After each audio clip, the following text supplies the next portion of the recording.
Bom dia, Pai, Filho e Espírito Santo. Bom dia, povo de Deus. Que a paz do Senhor Jesus, que excede todo entendimento, esteja sobre as nossas vidas, sobre a nossa família. E nesta manhã, mais uma manhã poderosa, maravilhosa que o Senhor preparou para nós. Nós entramos na presença do nosso Deus Todo-Poderoso em agradecimento pela noite de sono, agradecimento por este novo amanhecer. Obrigado, meu Pai, pelo dom da vida.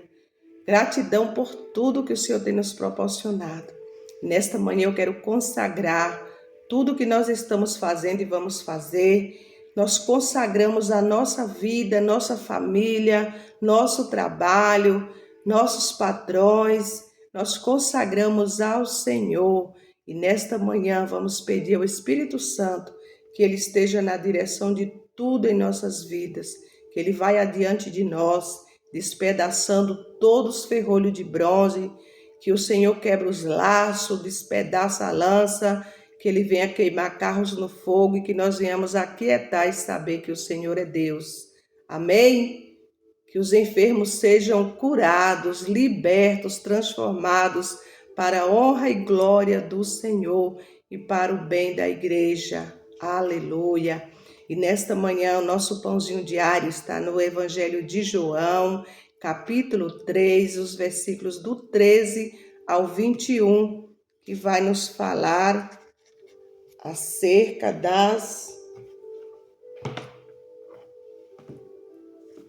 do novo nascimento, né? Que nós precisamos nascer de novo.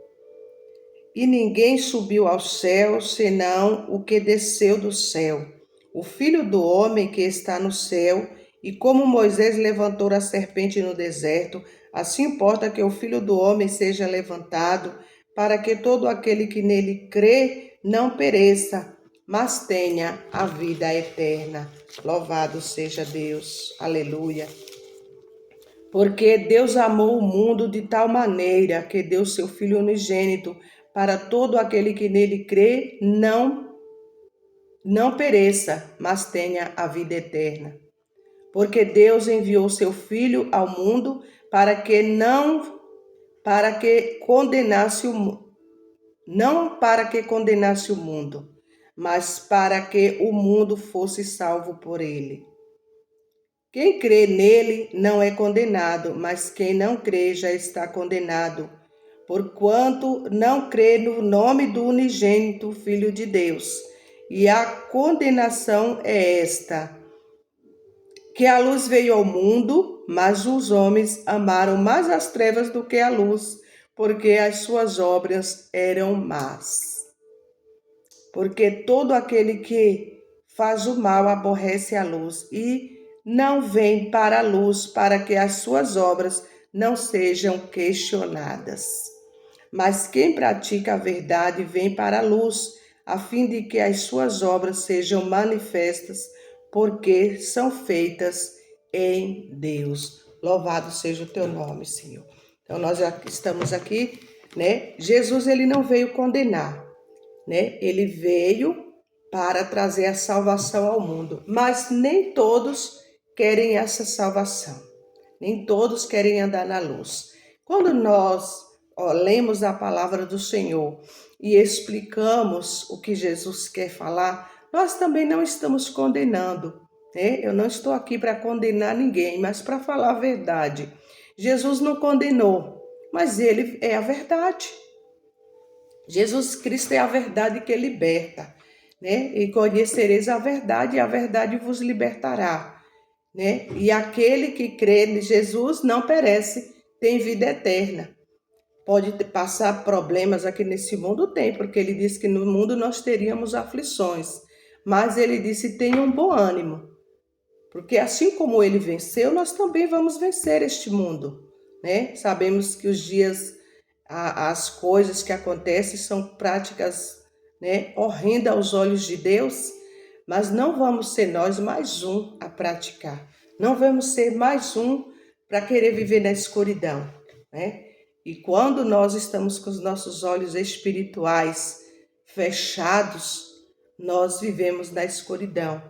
não queremos conhecer a luz. A palavra está falando, né? Que muitos, né? Porque todo aquele que faz o mal aborrece a luz e não vem para a luz para que as suas obras não sejam, aleluia, questionadas. Então, as pessoas que não querem vir para a luz é porque não quer que nada fala né, dos erros. Não quer que as pessoas falem do erro. Não quer ouvir a verdade. Essa semana foi falado, né, no Pão Diário, que eu estava falando ali que todos os símbolos, né, que Deus mandava os profetas usarem, já era apontando para Jesus, porque Jesus ainda não tinha vindo. E assim foi levantada ali a serpente, quando o povo estava passando por muitos momentos, né, de doença, estava vivendo, né, uma escassez, muita doença no meio do povo. Deus mandou Moisés fazer essa serpente de bronze, levantar, e todo que olhava para aquela serpente era curado. Eu acredito que tinha dificuldade, o povo até tinha dificuldade de olhar para o alto, né? Para olhar para aquela serpente levantada.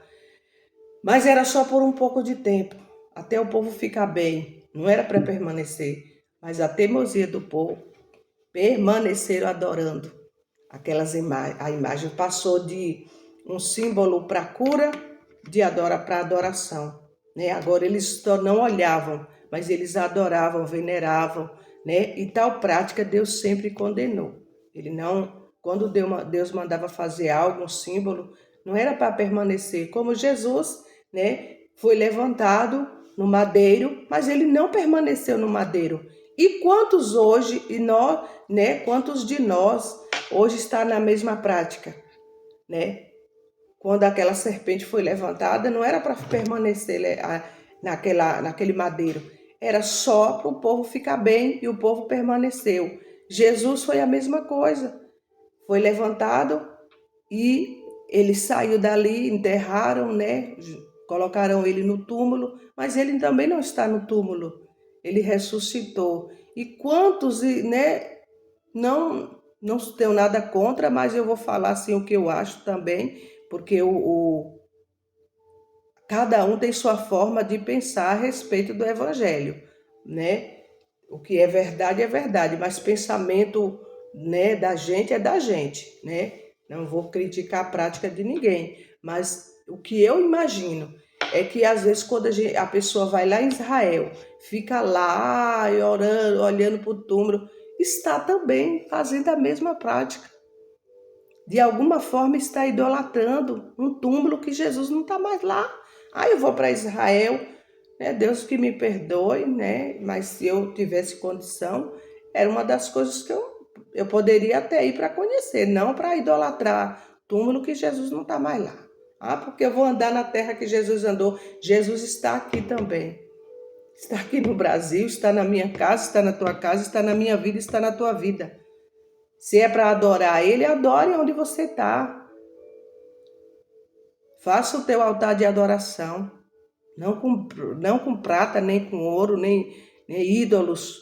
Mas adore de coração. Jesus disse que os adoradores dele importa que adorem em espírito e em verdade. Então nós temos que adorar a Deus com o nosso espírito. Não nos prostrar e ficar idolatrando. Quantos de nós ainda idolatra, né? Ajoelha diante de imagem de gesso, de ferro, de bronze e falam que está adorando, buscando a Deus, mas olhando. Nós não precisamos ver, mas temos que crer, mesmo sem ver, né? Não temos que ser como Tomé, que Jesus precisou mostrar as mãos furadas. Jesus não estava mais com a mão furada, mas ele só mostrou, né, para que ele visse, né? Ele tinha dificuldade de crer. E tem pessoas que têm essa dificuldade de ir para a luz, para os erros não serem questionados, né? Eu dei muito trabalho para sair da idolatria, porque na minha mente, eu não adorava as imagens. Mas quando você começa a conhecer a verdade, ler a palavra e ver que Deus, ele abomina essas práticas, ele não se agrada, aí realmente a gente cai a máscara, caia as vendas dos olhos, aleluia. E eu creio que neste momento que você está ouvindo esta palavra, Deus está arrancando a máscara, Deus está arrancando a venda dos teus olhos, Ele está abrindo os teus horizontes, a tua mente, abrindo o teu coração, abrindo todo o teu ser, aleluia. Abra o coração. Deus, Ele não invade, mas quando Ele diz, eis que estou às portas, Jesus disse, eis que estou à porta e bato. Aquele que abrir, eu vou entrar e vou cear junto com Ele. Aleluia. Então abre a porta do teu coração para que Jesus entre, essa luz chamada Jesus. Quem sabe você está falando, mas eu já tenho tantos anos que estou na presença de Deus e eu não estou vendo nada acontecendo. Será que verdadeiramente nós estamos na luz? Será?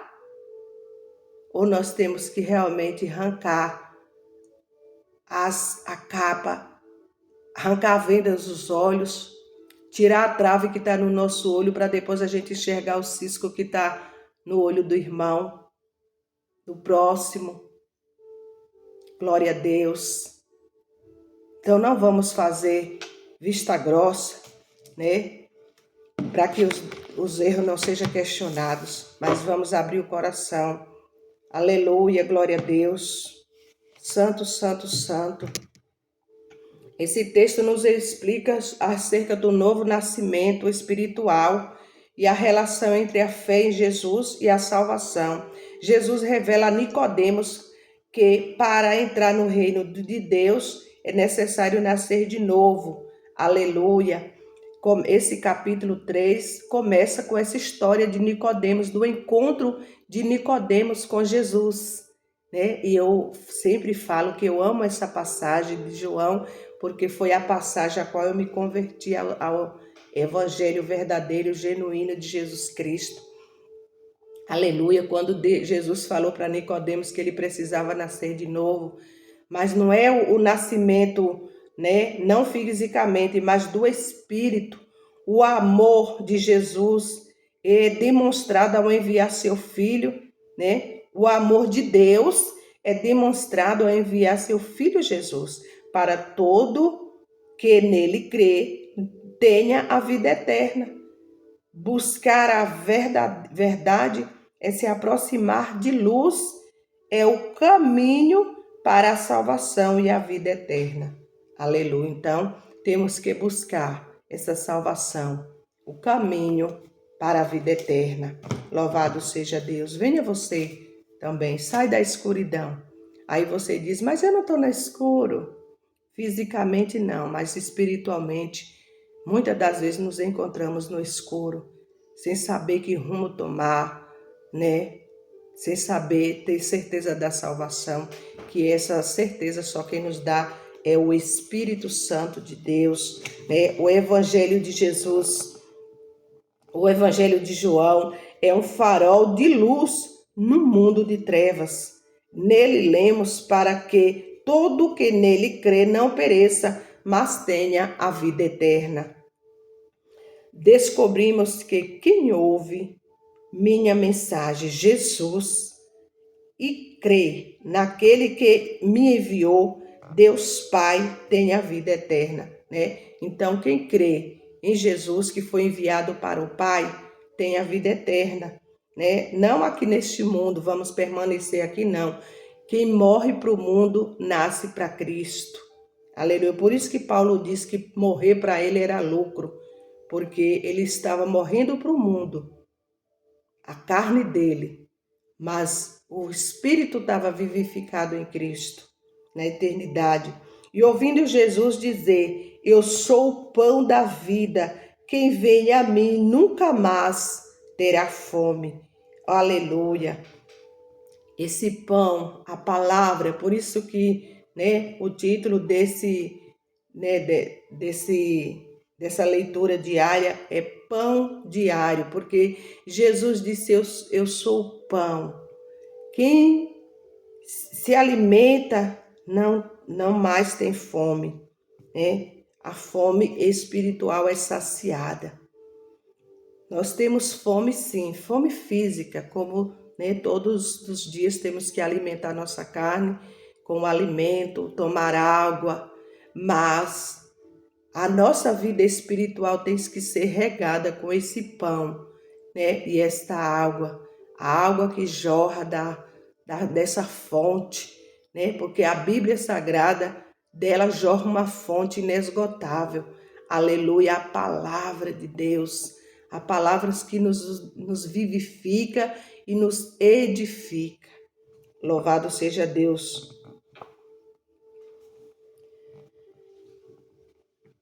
De fato, quem pratica a verdade se aproxima da luz. Jesus é maior do que todos os problemas que enfrentamos. Aleluia. Ele nos concedeu vida plena que satisfaz. Aleluia. Você também coloque sua fé em Jesus e a esperança do mundo e a luz para a humanidade. Então vamos colocar a nossa fé em Jesus, que Ele é a esperança. Aleluia, Ele é a luz para a humanidade. Olha as duas perguntas que tem aqui. Como os problemas do mundo o sobrecarregam quando nós não temos a luz? Quando nós não andamos na luz, os problemas sobrecarregam, né? Os problemas vêm, sim, mas quando nós lançamos para Jesus, Ele diz que o jugo dele é suave e o fardo é leve, Ele não sobrecarrega em nós. De que maneira a mensagem e a presença de Jesus o encorajam? Quando nós buscamos e andamos na luz, né? Que a graça do Espírito Santo, ela esteja conosco para nos ajudar a encontrar essa luz.